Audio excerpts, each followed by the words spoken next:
The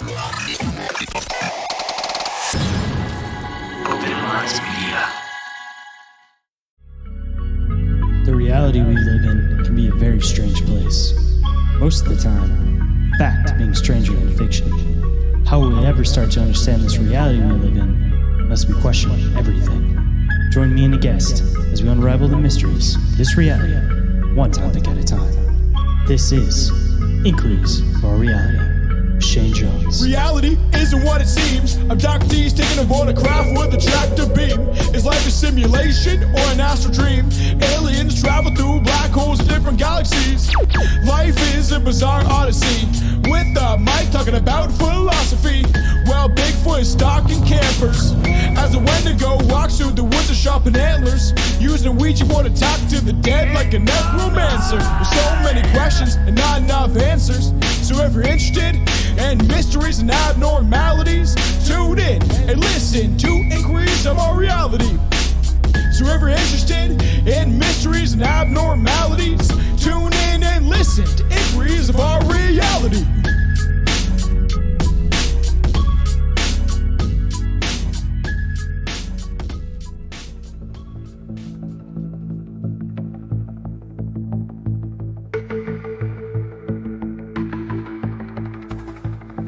What is up, Inquirers, and welcome back to the expansive, deep, open-minded conversation. I'm the one they call Shane, and today for you guys, I have a guest that wasn't on too long ago, but we had such a great conversation last time, I wanted to have him back on for part 2, and of course digging into one of my absolute favorite topics, Sasquatch. So, I know I got a great conversation for you guys today. I think you guys are really going to enjoy diving into some of my own recent personal experiences, along with a lot of today's guests' beliefs as far as the community and everything like that goes. But before we get into that, of course, you have to go through front of house. If anyone has an encounter that they would like to report, you guys can report those to ommencounterreports at outlook.com. Either one, you guys can type it out, or you guys can record yourself and you guys can email it to me. And depending on what you want to do with it, either one I can use for the show itself, or two, if you guys just want somebody to talk about this kind of stuff with, but you don't want your story getting out to anybody, that's totally fine too. Just let me know what you guys want to do with it. And if you guys are at a place that's somewhat close to me, I might even be able to come out and investigate it myself, but none of that will happen unless you guys report those encounters to ommencounterreports at outlook.com, or go to the link tree and there is a specific report and encounter submission form. And if you guys enjoyed this show, don't forget to go and check out my other show, Bizarre Encounters, where we deep dive into a plethora of different topics. A lot of it is our research, but we definitely do have some guests that pop on here and there. But if you guys enjoyed this show, I definitely think you guys will enjoy that show. And there also is somewhat of a comedy aspect to it, depending on what the episode is. So if you guys dig that kind of stuff in your podcast, definitely go and check out Bizarre Encounters. And then we also do a Patreon/YouTube exclusive show that's called Bizarre Inquiries. For that one, we kind of expanded what we talked about on that one, where originally it was listener questions, but now we're starting to expand into doing clips. We're doing articles. We are still taking in questions and stuff. It's kind of our catch-all fun show. So if anybody has anything they would like to submit for us to talk about on that show, whether it's just a video clip, an article that you guys want us to talk about, or a question you guys want us to discuss, you guys can get a hold of me through social media and send all that kind of stuff over.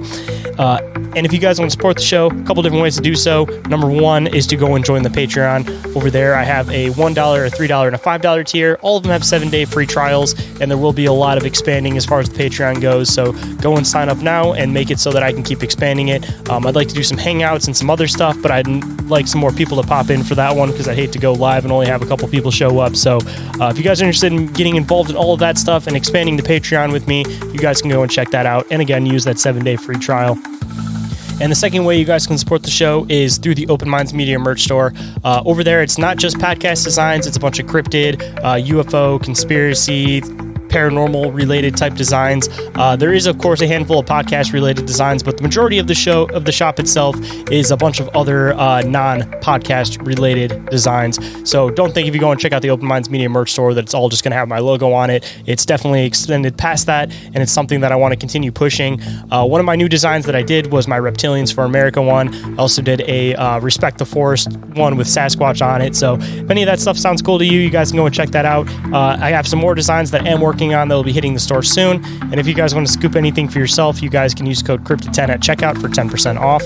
Or you guys can go and join the Patreon, and each of those tiers includes a specific promo code that is exclusive to that tier that you can only access through there. So if you guys want to get bigger discounts, you guys can always go and join the Patreon first. And the third way you guys can support the show is through leaving reviews or ratings for the show on iTunes or Spotify.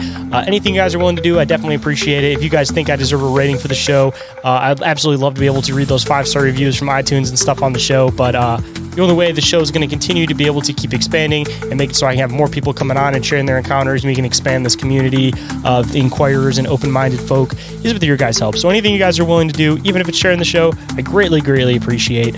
And if you guys want to stay up to date on the show, you guys can go and check out Inquiries of All Reality and Open Minds Media across social media: Instagram, Facebook, Discord, YouTube, and TikTok. And every single thing that I mentioned is all available in the link tree, which is available down in the show description. And with that, let's get into the show.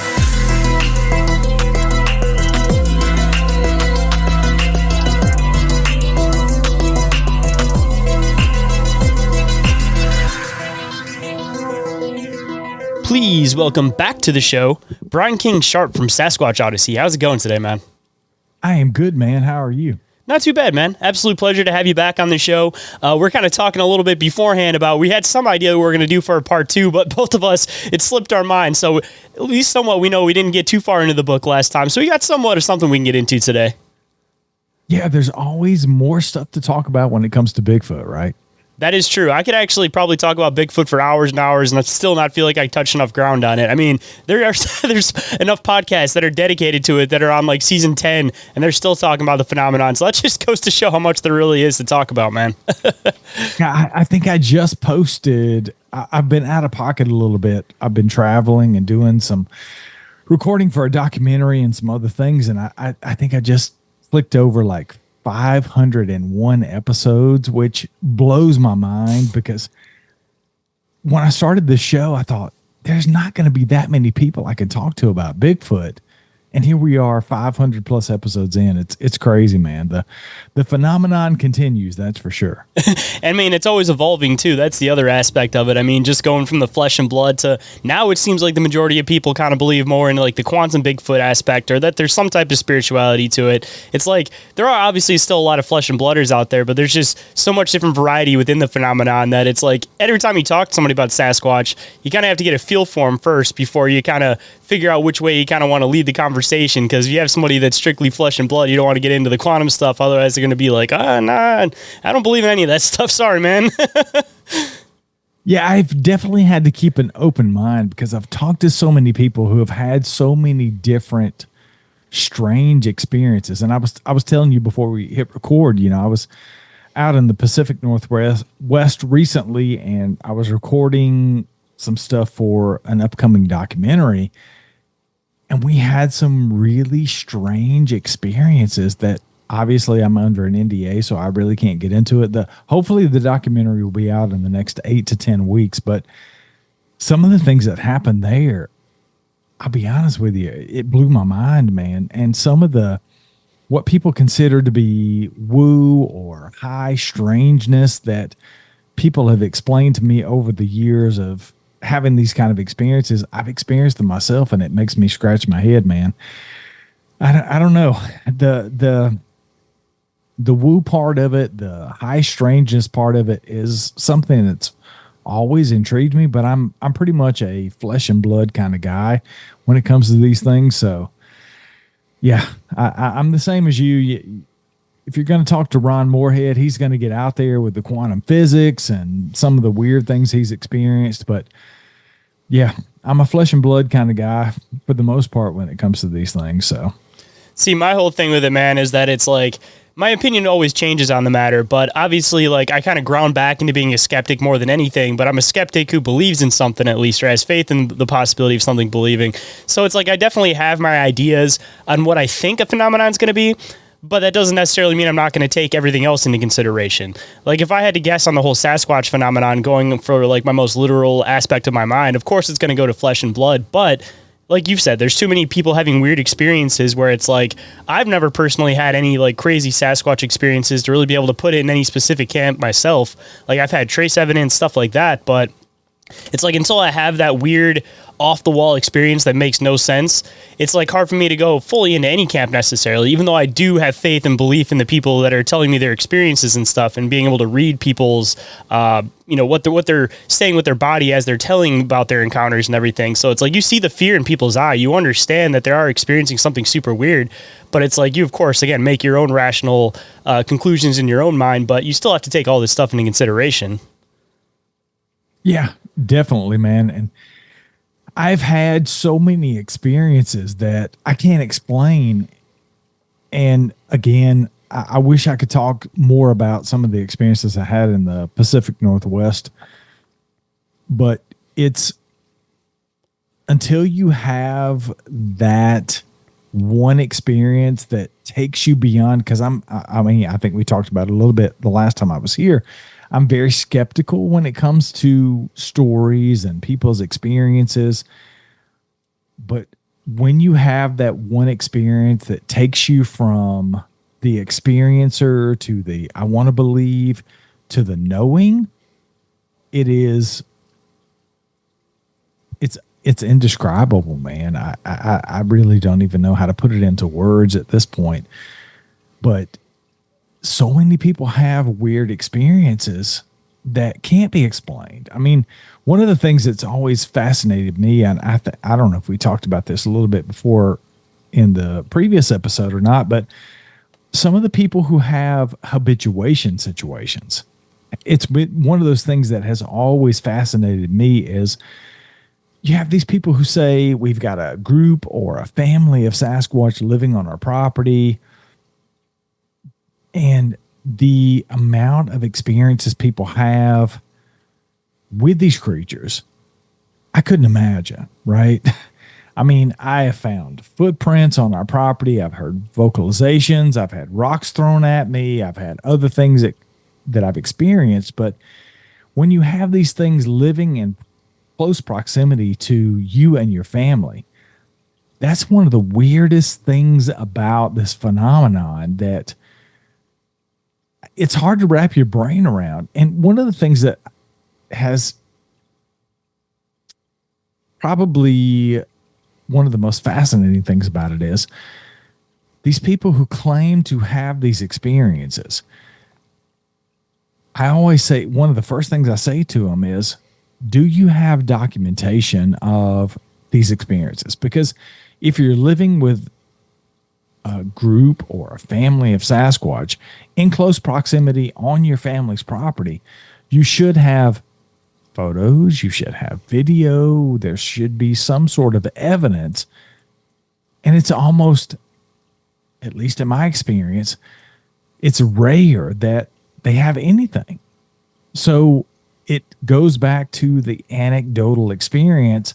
That's pretty much all we've had. Have you had a different experience? Have you talked to people who have had sort of this habituation situation that have had close proximity, close encounters with these things?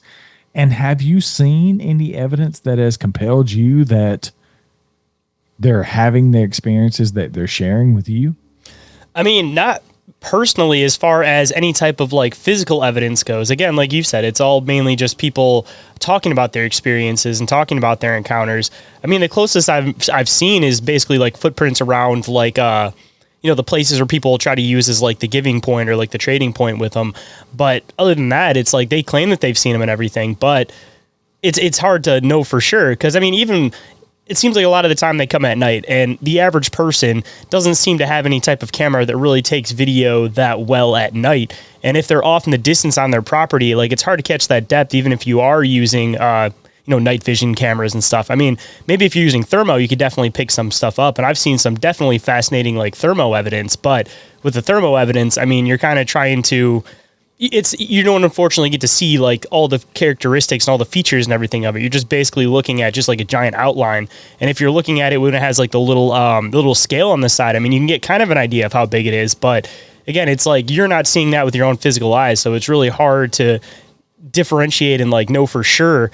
And I mean, even the people that have them on like the edge of their property too, I mean, the other hard part about it is that you hear about people always trying to put out game cams or put all these different types of cameras in order to catch these things. And the only logical explanation I'd come up with that is that obviously those things give off like an infrared signal where it's almost like a beam that's shooting forward on them. On top of that, I mean, it's definitely like a foreign object in the woods, and that plastic, I'm sure, definitely has a smell to something that knows how to pick up on it. Or even possibly if it's like a camera that has some type of low hum or something to it, if these things are able to pick it up. But no matter how many cameras, whatever people have put out, it's like you never come across Bigfoot trail cam photos. And if you do, then as soon as you start digging them apart, they end up being like AI images. And then it kind of throws the phenomenon into a loop again where, you know, you feel like you're actually getting somewhere with it. And then, you know, somebody maybe gets frustrated because they can't get that shot. So then they generate the shot, maybe with the best intention, but it ends up ruining the phenomenon as a whole and then puts everybody back a step. Hold that thought. We'll be right back. And we are back. So let's hop right in. We've done shows recently. I host, in addition to Sasquatch Odyssey, I do that Bigfoot podcast. And my co-host Wayne and I were talking about recently some of the things that people put out there as far as evidence is concerned.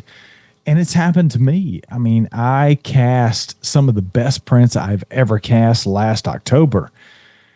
It was October 19th, I think, of 2023. I came across these prints and I cast them, and it was some of the best cast I have ever seen, right?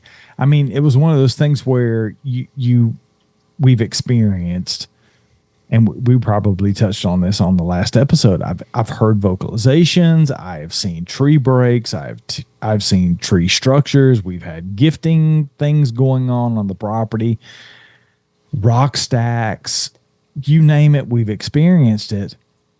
And then 60 yards from the house, I cast these amazing footprints. And it's one of the things that we cover on that Bigfoot podcast is when you have that kind of evidence, right? We all want people to take a look at it. And Jeff Meldrum and Cliff Barrickman come to mind as two of the leading authorities. I don't think there's any experts when it comes to Bigfoot because we don't know enough about these creatures to have experts, but they're two leading authorities when it comes to footprints, right? And Cliff is a friend of mine. I mean, he wrote the foreword to the book Sasquatch Unleashed: The Truth Behind the Legend. And when this happened, I was very apprehensive to show people images or show people the cast that I had cast because I was so taken aback at how great the evidence was, because they're some of the best prints that, frankly, I think I've ever seen.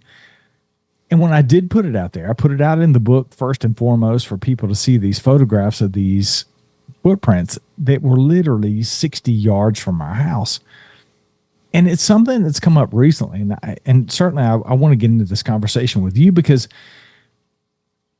the more I thought about it, the more I was like, okay, you know, I want people to take a look at these. I want people to make their own decision about what I've cast. But then you get into this gatekeeper mentality in the Bigfoot community, right? I mean, you basically have Dr. Jeff Meldrum and you have Cliff Barrickman, who are two of the leading authorities when it comes to looking at footprint evidence. And, you know, Cliff's a friend of mine, Jeff's a friend of mine. So I thought, I'm going to send these to them. But the second that I put out the things that I had found on our property, the first questions that came out of people's mouth was, well, have these been verified or confirmed as real by Cliff or Jeff Meldrum? And I was like, well, what does that mean? Right? Because Stamp of approval. exactly, there's a stamp of approval, but we're talking about an unproven species here. So what does that mean? Right? Because, and I saw this play out in real life. I was out earlier this summer with Cliff. I went out to help him run his booth in the Ohio Bigfoot Conference. I took some books. He had all of his stuff that he brings out from the museum. And there were some guys who brought in some footprints. they had cast like 4 or 5 days earlier. And they were excited about them. They had found them in their research area, and they were excited to bring them to Cliff. Cliff pulls them out. I've got video I took of Cliff looking at these footprints, and he was impressed. He was like, holy shit, this is like really good stuff. Well, they went upstairs to Jeff Meldrum, showed him the same prints. He wasn't as impressed as Cliff. He was like, there's something off about the heel of these things. He thought they might have been manufactured. So I saw it in real time. These two juggernauts, these two people who are authorities on footprints, disagreeing in real time. So when I cast these footprints, I was like, I'm going to send them to Cliff, first and foremost. So I did. And people were like, are these verified or confirmed by Cliff and or Jeff Meldrum? And I thought, if we don't have a type specimen, there's no way to really confirm anything. I mean, the quintessential evidence that we have for Bigfoot's existence is the Patterson-Gimlin film. And Jeff Meldrum, I've had Jeff on the show a couple of times, and I've talked to him multiple times in person about the Patterson-Gimlin film. He is very convinced that based on the footprint evidence that was collected that day, even far beyond what we see on the video, Jeff is convinced that this is a real live Sasquatch based on the footprint evidence. But I'm always devil's advocate here. I'm always kind of the skeptical person and saying, what if Patty's not real? What if it was a hoax, right? So, and I saw this play out in real life in Ohio. I saw Cliff saying, yeah, this has got my stamp of approval. I think these are awesome. These look very legitimate. And then Meldrum saying, yeah, I'm not so convinced. So it's come out with my own evidence recently. I was like, I'm going to send these to Cliff. What if Cliff says, these are fantastic? And then Meldrum looks at him and says, I'm not so convinced that these are real. Like, how does that play out? So, it's one of those things that we did an entire show about gatekeeping when it comes to things like Sasquatch research and film, whether it be video, audio, photographs, you've cast prints, whatever the case may be. It's very interesting to me that we don't all collectively think critically when it comes to these things. I'm not an expert when it comes to bipedal locomotion like Jeff Meldrum, but I've looked at enough casts that I can say pretty succinctly that's either legitimate or it's not, right? So I don't know where you are on the gatekeeper mentality in Bigfoot, but I had a little bit of a hard time with it because I'm like, okay, I'm putting myself out there. I'm a very private person in general. And then I find this evidence that's on our property near our home, and I cast it and I put it out there, and I'm thinking, okay, what if Jeff says, I'm not so sure, and Cliff says, yeah, this is 100% legitimate? Where do we go from there? I mean, have you considered that when you're taking a look at what you consider to be real, or I don't know what the alternative to real is, but maybe falsified evidence when it comes to Bigfoot? How do you feel about the gatekeeper mentality when you have just a couple of people that either give their stamp of approval or not on what people are presenting? And does that keep people from coming forward with their evidence? I definitely think that it does, honestly, because, I mean, even just being a podcaster, like, I've had my own share of weird stuff that's happened. I actually have something I haven't even really talked about on the show yet that I can share with you today at some point, but it's like, just because of the fact of like who you are sometimes, it's almost like you don't want to share your evidence. I mean, yeah, the average person that doesn't want to be looked at as crazy by like anybody in their family, whatever, And then on the other side, if you're somebody that's into the phenomenon and you start bringing out evidence, then people are going to question your evidence. So you question whether or not you even want to put it out and get ridiculed for it in the first place. And not to talk bad about anybody that like checks out footprints, anything like that, but it's like if you don't necessarily have a standard of comparison, you don't necessarily know where to even necessarily start. Because, you know, if you're one that you're comparing it off of was a faked one in the first place, now you're comparing every single one off of a faked one. But even on the other side, I mean, there's such differentiation even within like human feet that it's like, you know, you may be looking for these exact signs to know that it's real, but on the other side of it, there may not be all those characteristics in every single Sasquatch's foot, such as like, you know, we always look for like the mid-tarsal break. That's one of the main things you always end up looking for in definition of toes and stuff. But, you know, if these things potentially share human DNA, like it seems to come back with a lot of the testing, I mean, there might be more flat-footed Sasquatches. Not all of them may have mid-tarsal breaks. And I mean, we talk about all the different differentiations within Sasquatch that there's, just for example, like the skunk ape, you know, like the northwestern ones. And then there's all the different like variations where they'll have more of like the muzzled nose and they'll have this and they'll have that. Like there's too many differentiations within them that show that they're physically looking different. So why wouldn't their feet also possibly carry different characteristics where, again, maybe some of them are more flat-footed than the others, and some things that you're using as your standard of comparison aren't necessarily uniform across the entire species as a whole.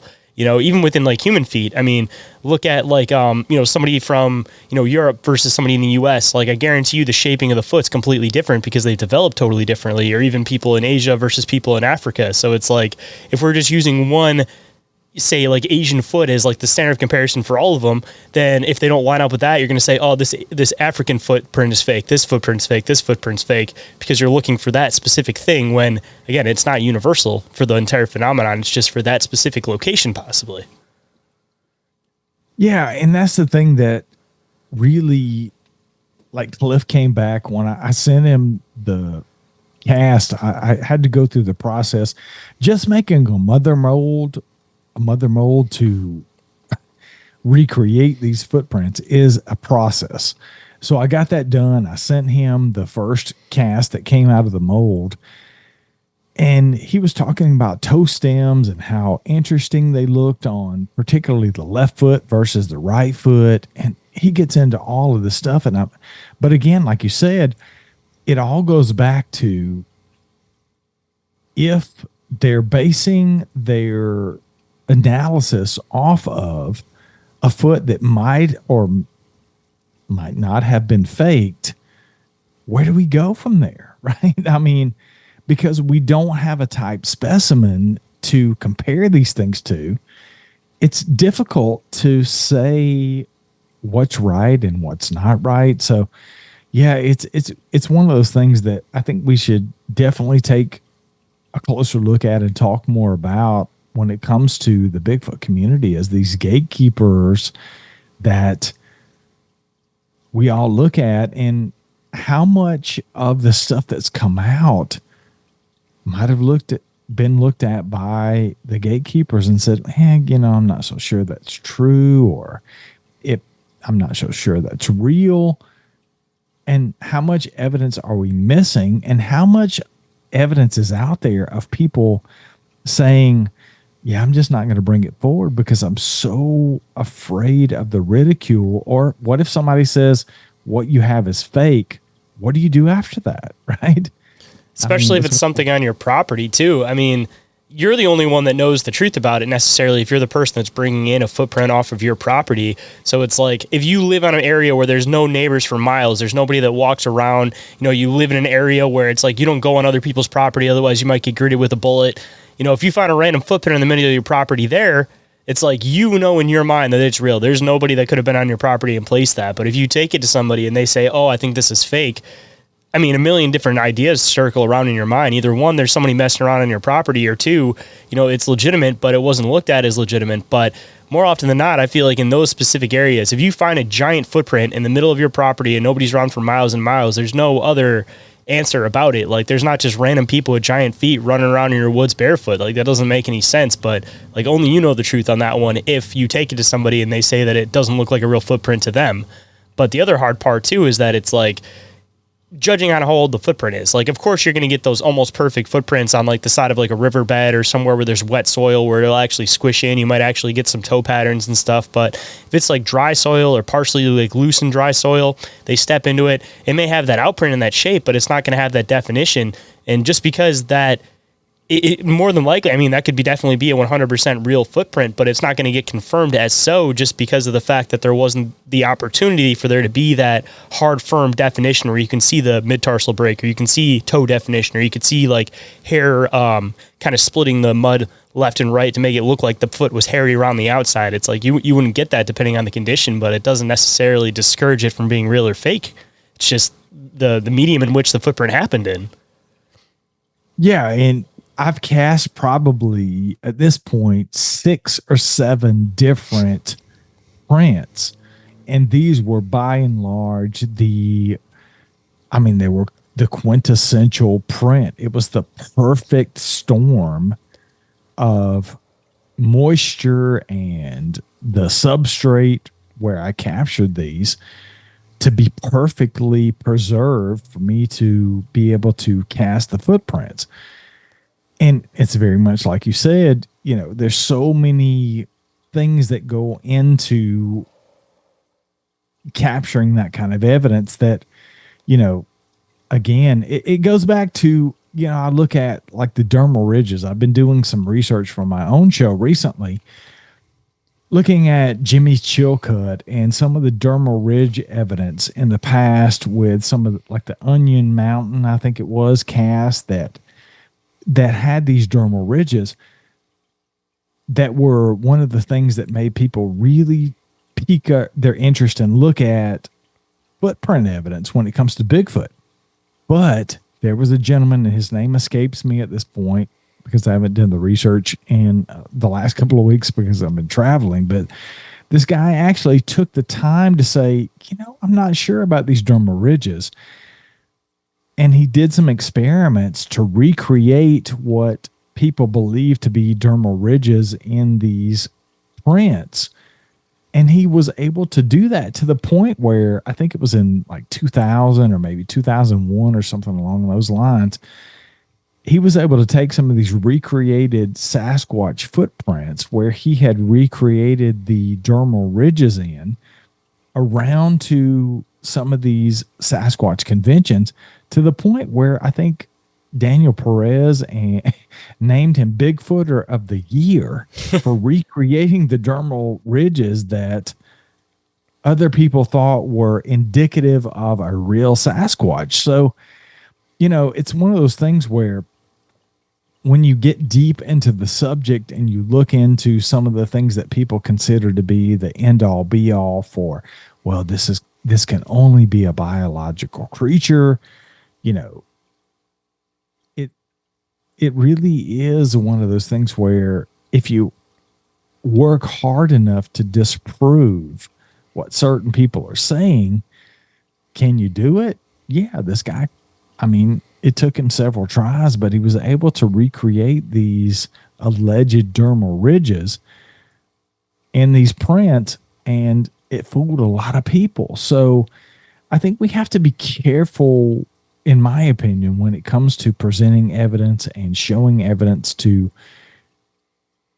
I don't like the word expert. I don't think there's anything remotely close to a Sasquatch expert because everything's subjective. But when you're looking at people who are looking at these things, if one thing is off, then everything else that comes after that is off. Because if one thing is faked, then everything you're looking at, even the mid-tarsal break and some of the other things that comes up in the footprint evidence, is open to interpretation. So I don't know. It's one of those things that's really bothered me about evidence because it kept me from putting forward my own evidence. So I know other people out there probably have footprint evidence. They may have cast, they may have photographs, they may have video of these things that prevent them from coming forward and saying, this is what I've captured. So I say, look, you got to be brave when it comes to this stuff. You have to put your stuff out there. You have to be ready for the ridicule. I've certainly gotten my share of it since I put these footprints out there, but I frankly don't. At this point, I don't give a shit, to be honest with you, because I know I have 40 acres in the middle of nowhere in North Carolina. Nobody is walking around barefoot with a 13.5-inch foot that's 5.75 inches long, 60 yards from my house making these prints. Something had to do that other than a person, and I was lucky enough to find it. So that's ultimately what it boils down to for me, is just being brave enough to say, this is what I found, this is what it looks like, and whether you believe me or not, it is what it is. Because I think that's ultimately what's going to take this further down the field as far as the research is concerned. We will be right back after this brief commercial break, so stay tuned. And we are back, so let's hop right in. I know, I see it all the time. I go and speak at conferences and I talk to people who have evidence that they just don't want to share with people. You know, so many times people have come up and said, look at this video or look at this photograph from a trail cam, and they don't want to share it to anybody else. They listen to my show. They trust me enough to know that I'm not going to share their information with other people. And I see this stuff and I'm like, holy shit, that's a Bigfoot. But nobody else ever sees it because of the ridicule factor. And sometimes that's what it really boils down to, is people just want to show it to people that they trust enough to know that they're not going to be ridiculed. And then nobody else ever sees it. And then some of the other stuff that we see out there is just, it's clearly faked. I mean, you brought up AI earlier. I mean, as AI continues to improve, I think it's just going to be tougher and tougher and tougher for people to make out what's real and what's not. But I don't know, man. It's just, I feel like I'm rambling, but it's just one of those things that when you move to the point, and some of the things that I experienced in the Pacific Northwest over the last couple of weeks has moved me down the field from, I want to believe this is true, to I know this is true. But there's so much in between for so many other people that don't have those kind of experiences. It's just really difficult with the evidence at hand to push the ball down the field for those people that haven't had that kind of experience that takes them from possible believer to knower. I don't know. It's just, it's a really tough place to be, man. But I think there's plenty of stuff out there, but we as a community tend to eat our own in so many ways that it stops people from bringing that evidence forward. And then we're just left with the scraps, basically, is what it boils down to for me. Oh, yeah, I definitely agree with that. I mean, a lot of the time, too, it's like even if you have the right recording evidence, too, or you have the right equipment for recording, you still don't end up getting necessarily like what you're experiencing at the time. Like I told you, I was going to share with you my recent experience. So, there's a friend of a friend who he owns some church property. It's all private property. And he was mentioning how when he went out to take out the garbage at night, was moving around outside, that he would just kind of catch things. Like he felt like something was watching him. Somebody didn't say have something throw rocks at him. So we ended up getting me and a couple other buddies together to go and end up doing a squatch hike and check out this property. So we went out with like a bigger group at first. And I usually I'm not a big fan of like the bigger groups, just because I feel like when you have too many people in one spot, like you just never end up getting activity. So we went through the first time. We had like the guys that were serious about it, kind of staying back a little bit. The guys that were just kind of going for the fun hike because they were on private property and friends and stuff, they were kind of staying up towards the front. Didn't get too much on that first round. But then the second round, all the guys that were serious about it, we went back out, and there was only like, I think 4 of us all together in that group. And when we went back through the second time, actually on the first thing that we did kind of get, but I don't know for sure because I wasn't able to catch it fully on my camera, was the guy who was we were on his property, he said that he saw something big move up underneath this little like clearing of trees. And when we went down to go up underneath there wasn't really anywhere to like let out from. And there was a couple guys that said they saw something move that was big back there, but we didn't hear any sound. We didn't see it go anywhere. So we kind of just threw it off temporarily. So then going back out later, there's a couple of like deer blinds that are on the property. And the first time we went around, it's all like swampland, and then there's like paths and everything that kind of go through it. And the first time we went around, we didn't pick up any weird smells, didn't pick up anything off or anything. But the second time we went back around, we got up to the first deer stand. And as we're getting close to that first deer stand, we're picking up this like musty, swampy, thick, musty, gross smell. And it wasn't there the first time, even though we'd walked fully around the path. And it was only in just this one little area that we were picking up on that smell. But the other weird part that was happening while that happened was that we weren't hearing any bugs anymore. We weren't hearing any frogs. We weren't hearing anything. Everything went completely silent when we were smelling that. So we kind of just sat around quiet for a little bit. And when noise started picking back up, we were like, all right, let's keep walking down the trail. So we started walking back down the trail. And on the one side of the trail, there was all kind of went into the woods, but it was kind of swampy a little bit. And on the other side, it went straight up into a swamp. So as we were walking down the path, I started hearing splashing around in the water. So I kept telling everybody, stop. And I kept hearing more splashing. So then we started hearing a woo, woo, woo. It sounded like it was coming from the middle of the swamp area. And I was like, no, that's kind of weird. Like, but I don't know for sure like what that is or anything. But then everything went silent again. And then we were hearing a little bit louder of like a woo, woo. But it wasn't like a full blast woo. It almost sounded like it was like a slight communication, but they were trying not to be too obvious. But the weird part about it was that it was private property. Otherwise, I would have assumed that maybe it was somebody out there.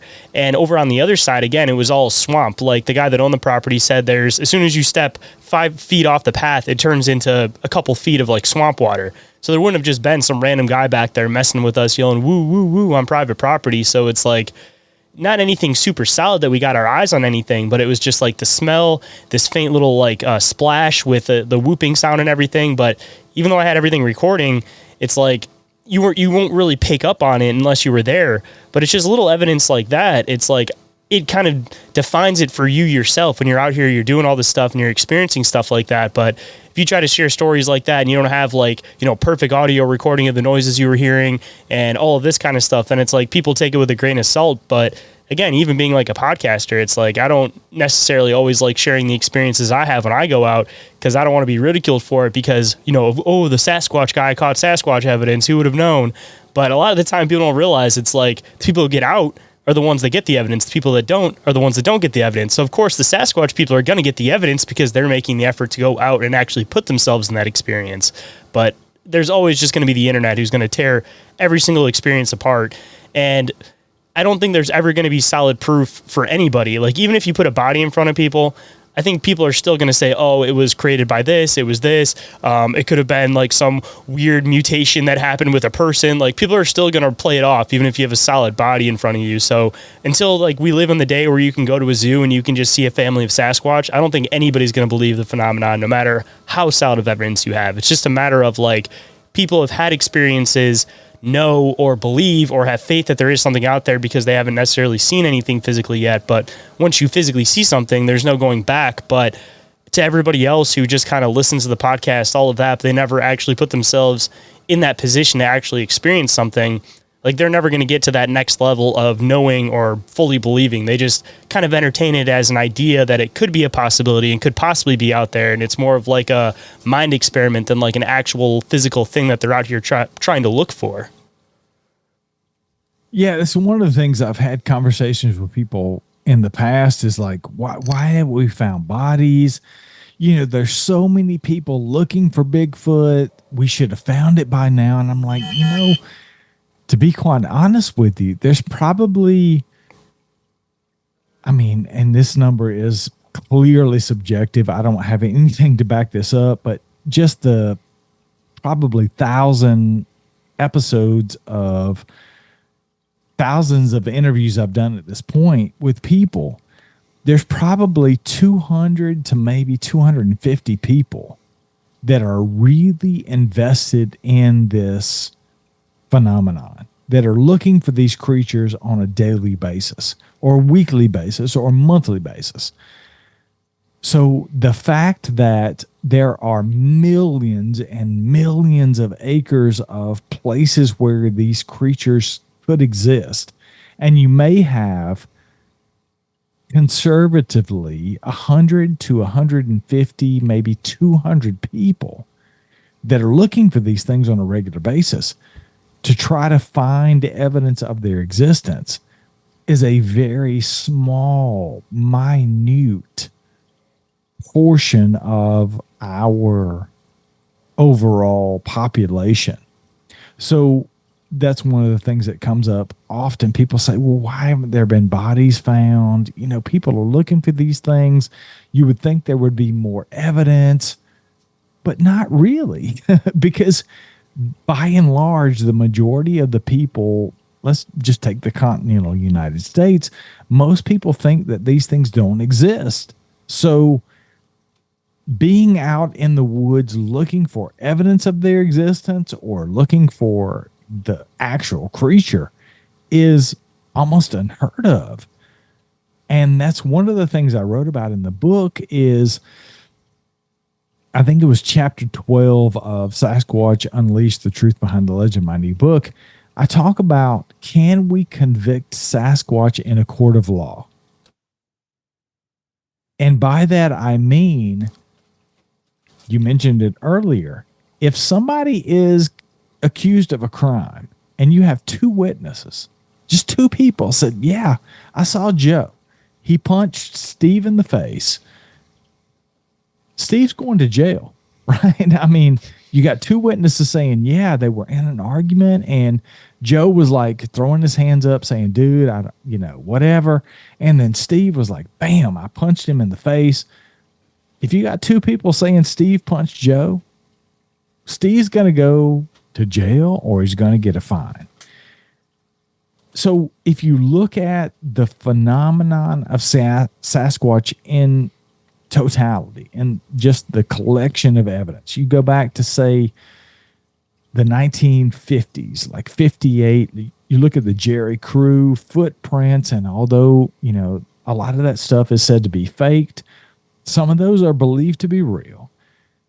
And you go fast forward 10 years to 67, you look at the Patterson-Gimlin film. You look at the 90s, I think it was 92 when Paul Freeman captured his footage. And then you just continue to go down the line. There have been so many accounts of these things being real. People seeing them, the evidence, the video evidence, the photographic evidence. My point in the book was, if you look at the totality of the circumstances, and that's what it's really all about for me, is the totality of the circumstances. If you look at the totality of the circumstances for the existence of Sasquatch, could we convict Sasquatch of being real in a court of law? Hands down, I think yes. The answer is absolutely, unequivocally yes. These things exist. Whether you've seen them or not, whether you believe the majority of the anecdotal accounts, do they exist? Absolutely. But the lack of physical evidence for a lot of people is a difficult thing. And it was for me for a long time, until I had my own experiences that moved me from, yeah, I'm on the fence, I want to believe, to I absolutely believe, because I've had these experiences that have pushed me forward. I don't know. How do you feel about that as far as the evidence that's out there, whether it be photographic, whether it be anecdotal, whether it be video? How do you feel about the existence of Sasquatch for yourself? I don't know that you've ever seen one. Can you take the totality of the circumstances with the evidence that's been presented for their existence for your own benefit, or whatever the case may be? Can you take a look at what you've seen out there and be convinced beyond a shadow of a doubt that you could convince Sasquatch of its existence based on what you've seen in a court of law? I mean, yeah, me personally, yes. I mean, kind of up in the air as far as like the interdimensional quantum side of it goes, but regardless, there's something out there. People are experiencing something. It's just a matter of what it is, where exactly it's coming from, how exactly it functions, but it's not necessarily a question of if something's out there. And I mean, regardless if people necessarily believe that it exists now, I mean, there's thousands and thousands and thousands of old stories that have existed with the natives and with this and that, making reference to these things. So, I mean, even if they don't necessarily exist now, they've existed at some point. There is enough evidence that there has been these beings at some point. But for me personally, like, I know that they're out there somewhere, and that's where I kind of go back and forth between like the quantum / flesh and blood side, is because it's like the way that I would assume things would function in the world. I feel like they're physical to some extent. The intelligence factor still comes in on whether or not they have the mental capacity and intelligence to almost function like a human, but function as like a natural version of a human almost, where we've kind of gravitated towards technology in cities where these things have been totally fine and completely happy existing in nature and just staying away from us.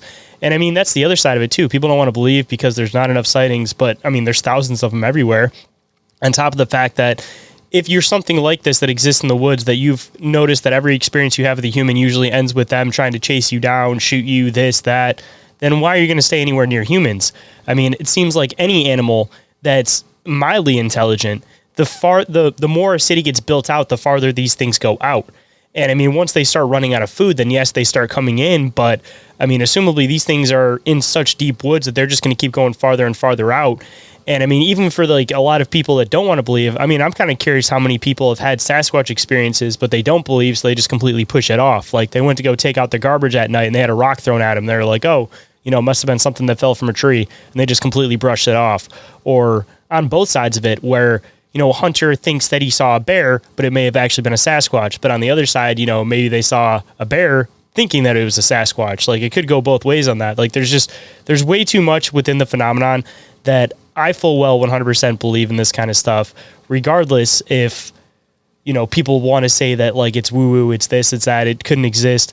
Like there's more of an explanation behind everything. I don't think people want to dig into it enough. Like you brought up the bodies enough times, and the whole thing with the bodies for me is that I think that there's two options with it. Either one, if there's an intelligence factor to these things, who's to say they don't have some type of burial rights just like humans do, where anytime something dies, it's not like, you know, of course, you know, somebody gets lost in the woods, the body, they can't find the body, they can't find the person, or somebody gets murdered, but that's like a human factor all on its own. You know, if these things are actually something that live in tight-knit groups and they're actually having a human intelligence, and they don't have that means where they're going to get lost in the woods and just be like a random body that's found in the woods one day, then of course, you know, they're going to take them, they're going to rebury them.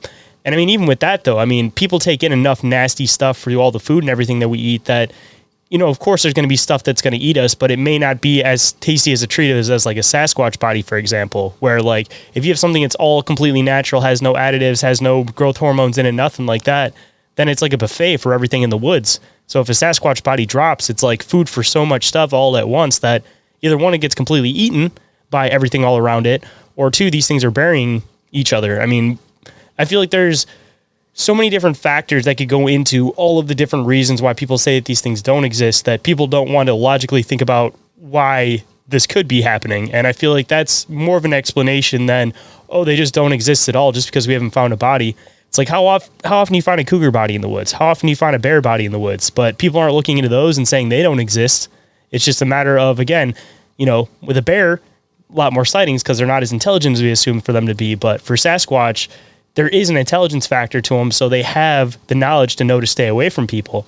And I mean, even within the animal kingdom all on its own, I mean, how many deers have gotten smart enough to know that there's like preserve areas where they won't get shot in, so they purposely will stay within those areas? I mean, if you have an even more intelligence factor to a Sasquatch, and deer are already smart enough to know that humans won't shoot at you in this specific area, bring it to a whole other level with Sasquatch, and then there you go. Like, that's why these things are never seen, is because they're smart enough to know where to stay away from. I mean, just like people.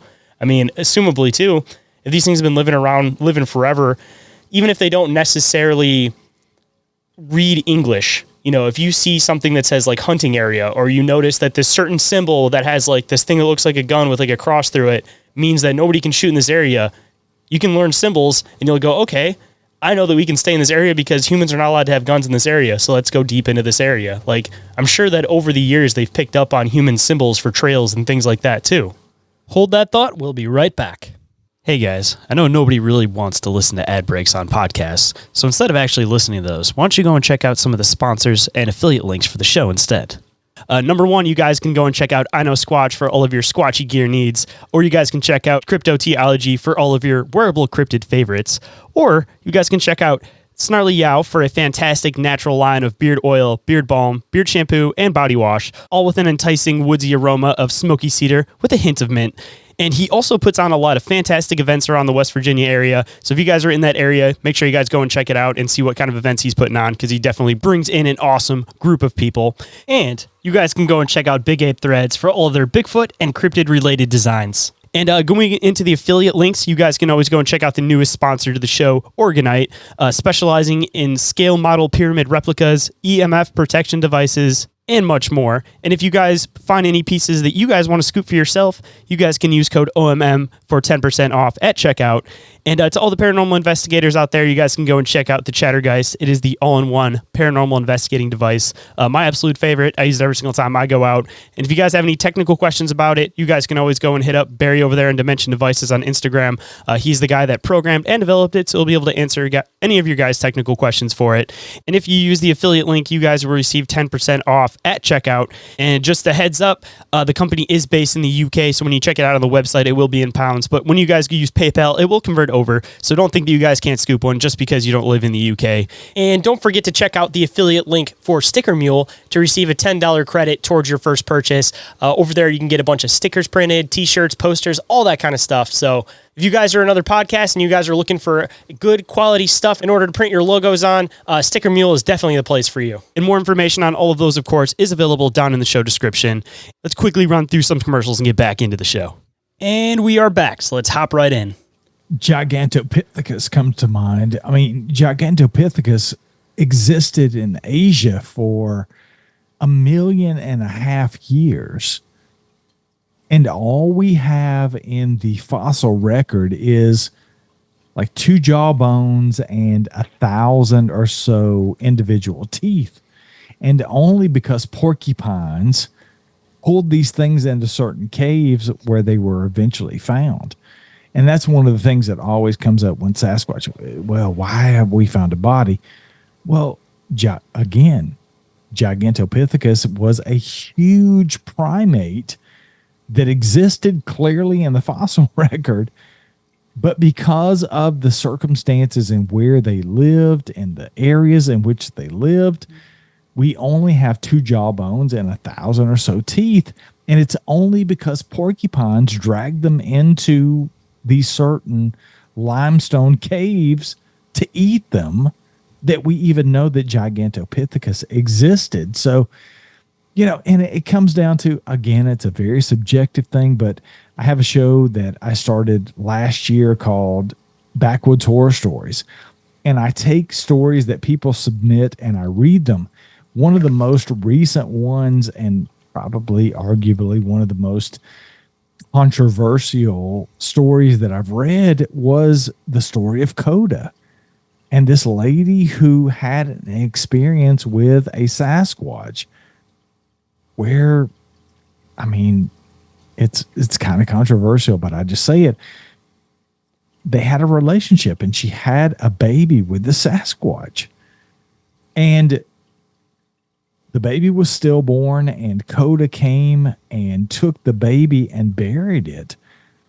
That's another part of this story, is if that is true, do they bury their dead? Because if you bury your dead, it's going to be 10 times, maybe 100 times harder to find quote unquote bodies of these creatures in nature where you would expect to find them.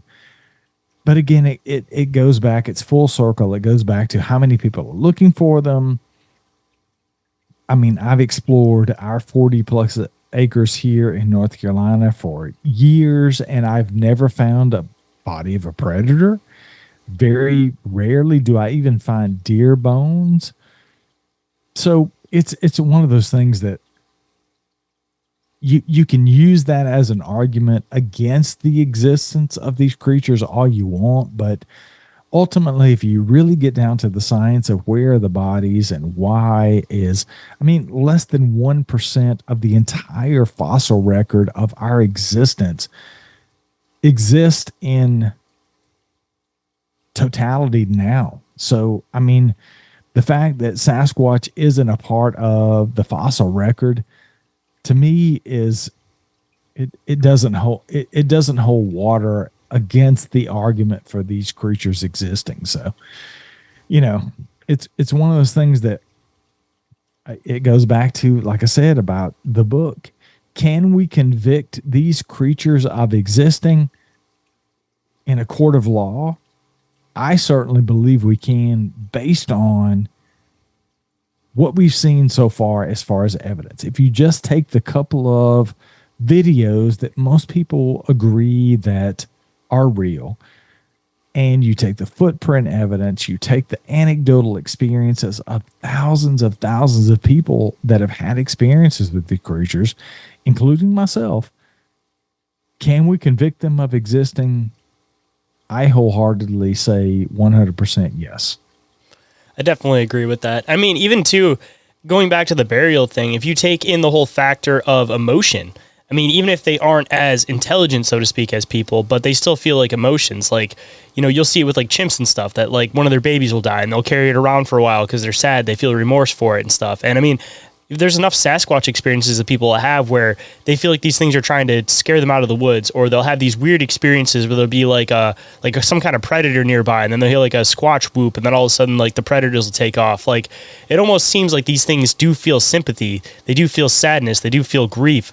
So if that's the case, again, why wouldn't they potentially bury their body off of, again, not wanting to see that dead relative, so to speak? And I mean, even within like the US too, I mean, you go into like the whole giant bones thing and like the mounds and everything with like the natives and everything. And I mean, how many mounds exist and how many mounds have been undug and how many mounds still exist out there? I mean, we're looking at these things like they could be giants, but I mean, it could go on two sides. It could be that maybe, yes, some of them are giant bones, but on the other half, I mean, these things could have been ancient Sasquatch burial sites, and we're looking at them as giant bones, and then they're trying to hide that evidence, getting into the whole conspiratorial side of it. But I mean, they could have literally just been Sasquatch burial mounds that we kind of just grouped all of this stuff together and kind of threw the phenomenon out with the bathwater. And I mean, even within government organizations too, it's like if they find weird stuff like this, they might just try to throw it off to the side because they just don't want to throw off people's paradigms or, make people uncomfortable realizing that there could be other things that exist out there. I mean, even for like park's sake, not trying to seem like there's some kind of like big conspiracy or anything like that about it, but I've talked to enough people that work at parks where it's like this unspoken rule that it's like if there's a sighting in an area, they'll block off the area and say, oh, there was bear in the area.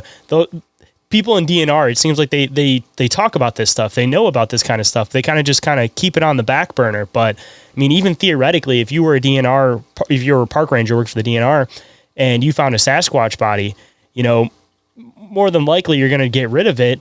One, off of you don't want people to be scared to go to the park. Two, you also don't want people to flood to the park and possibly destroy the park. Like, there's so many different factors that come in that I feel like if there are people that are out in the woods all the time and they're finding they do potentially find Sasquatch bodies here and there, it's gonna be one of those things that maybe you'll know about it locally. Maybe there'll be some little things that get talked about a little bit, but for the most part, it's like for the park's own safety, it almost feels like it would be better to just cover it up as far as they're looking at it from like the park's perspective. I've talked to and interviewed quite a few people over the years who do believe that park rangers and other government officials are in on knowing Bigfoot exists and that they cover it up. And I have interviewed people in the past who have had experiences where they found tracks and had experiences and called park rangers out. And in one particular case, there was a park ranger that responded out and actually went over to the tracks that were found and kind of scuffed them out with his boot. And I get it on some level. If he thought they were just bear tracks and he wasn't trying to raise any kind of alarm with these people or any of the other folks that were possibly visiting that area, I get that. Look, as a former police officer, if I were in that situation and I was a park ranger and I thought that somebody had found some tracks that were possibly related to Bigfoot or even a bear in the area, I would say, look, just be careful. Keep your head on a swivel. We know there's wildlife out here. Just be careful. Make sure you put your food up. Just go through the litany of things that you would tell people in that situation, but not try to cause any more alarm. Can the flip side of that be true? And this park ranger knew exactly what these folks had found and knew that Bigfoot was in the area and was just trying to avoid having that conversation and avoid raising any more alarm? Sure, that could be the case as well. Ultimately, I don't believe that park rangers or any officials, frankly, that are associated with the government in any level are involved in any type of a vast conspiracy to cover up the existence of Bigfoot.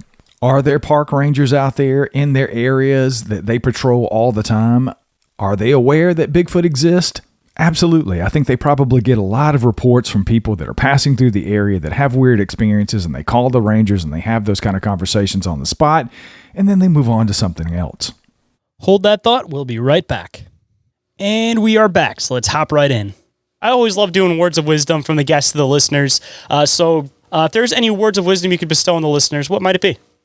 I think the last time I was on the show, my words of wisdom were don't eat yellow snow. I'll try to be a little bit more poetic this time around and say the truth never changes. That's one of the things that I address in my new book that came out in March of this year, Sasquatch Unleashed, The Truth Behind the Legend. Ultimately, when it comes to Bigfoot and other cryptids and other unknown phenomenon, everyone's truth is a little bit different. But the thing about the truth is, no matter what it is for you, it never changes. Where might people be able to find you on the internet? Podcast you can hear anywhere, any podcast app. I do have a YouTube channel. We don't do a ton of stuff on YouTube, but there is a Sasquatch Odyssey YouTube channel. I do have a Backwoods Horror Stories YouTube channel. I tell stories there. I narrate stories.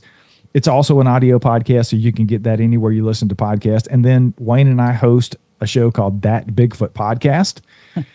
It is definitely not your grandpa's Bigfoot encounters show. We don't do encounters on That Bigfoot Podcast. We talk about everything. We get into hoaxers. We talk about what pisses us off about Bigfoot. We examine evidence. It's just a really cool conversation. We occasionally have guests over there. I think we've only had one or two guests at this point. It's usually just Wayne and I. It's like we're sitting around a campfire talking about what might have pissed us off that day or what we're excited about with Bigfoot, but it's all Bigfoot related. So if you're into Bigfoot and you want to get away from the encounter stuff, and then obviously Sasquatch Odyssey is all about the encounters. Like I said, we just celebrated we're over 500 episodes at this point, so there's plenty of back catalog to go back and listen to on Sasquatch Odyssey. You can get it anywhere you get your podcast. Well, man, we appreciate you making the time to come on today. Looking forward to having you on again at some point when you have a little bit more time, and hopefully next time, man, we can dive into what you're mentioning that you can't talk about yet. Yes, that undisclosed location, doing undisclosed things with undisclosed people. Yeah, we'll definitely do it.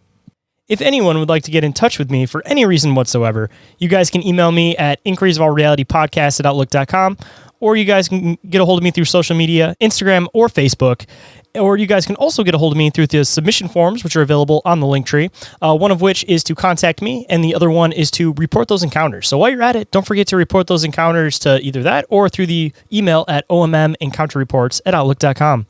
Every single thing that I mentioned throughout the show is all available in the Linktree, which is available down in the show description.